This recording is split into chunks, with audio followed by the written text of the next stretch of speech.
Hello, John Talley here with Boats.net. Today we're going to spend a little bit of time talking about the various cables that you're going to run into on your particular boat.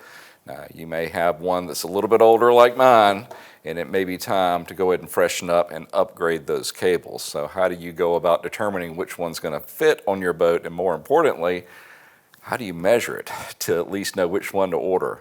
Well, in this video, we're going to walk you through that process and then actually replace the cables on this boat. So if you're ready, we'll dive into this project.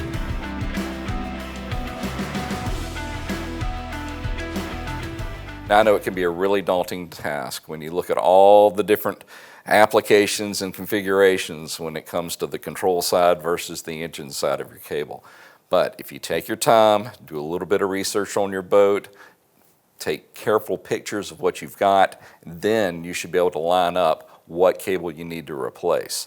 Now, giving you just some basics, on my right I have what they call a universal cable, and as the name suggests, it has the same fitting on both ends. Now, how do you attach it to your boat? Well, that's when you go in and purchase the individual connection kits, whether it be on the engine side or on the control side, whatever manufacturer and whatever generation that you might be dealing with. Now, if you didn't want to use the universal type application, you may want to go with an OEM direct replacement, and that's what I'm going to do. But still, you have to be careful about which one you're ordering. Just as an example, I've got the Mercruiser Gen 1 and Gen 2 cables laid out on the table right now. And as you can see on the Gen 2, well, you've got your standard engine connection, but on the control side, it looks more like a universal. Conversely, you look at the Generation 1, got your standard engine connection, but then it has a completely different attachment point for the control side. Now, for our particular application, we're going to be using a Gen 1. And as you can see, there's a large family of cables that are available, anywhere from the Mercruiser Gen 2 to the Gen 1 OMC, and then you start getting into your universal types, but you need to make special care to get the correct end because you've got different diameters going from a 10/32 to a 1/4 inch all the way up to a 5/16 in a lot of different applications. You know which cable that you need. The next question is, how long does it need to be? So let's assume that we cannot read the stamping on the cables that are still in this boat. Now, this particular application, it is for a Mercruiser inboard. So how do we measure this? Well, basically, there's 3 measurements that we need to make. We need to go from the control, which is right here, down the length of the boat to the stern, and then from the stern to the halfway point of the boat itself. That is the center line of the engine. Now, you're going to need to add any distance you have in elevation, and then also the distance from the center line to the control point itself. Now, there's one other thing you need to take into consideration. When we show you the top of the engine, you're going to have a throttle side and a linkage side for the shifting.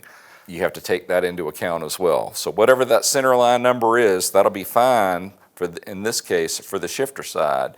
But for the throttle side, I would still add another foot to that to give you enough wiggle room to get everything in there.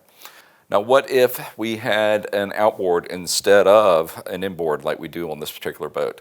Well, you can measure it the same way, but then add 4 feet to your measurement because you have to put in the amount of play to where it can track the engine as it goes through its arc. With that being said, let's go ahead and measure this off and see how close we are to the cables that are already in there. Now, I already know how long the cables are on this boat, but let's pretend that I don't. Let's do a measurement and see where we end up. First one, let's go ahead and measure from the control down to where the cable is routed, because I know it turns about right here on the boat. We're going to give that 2 feet. Now, we're going to measure from here back to the stern itself.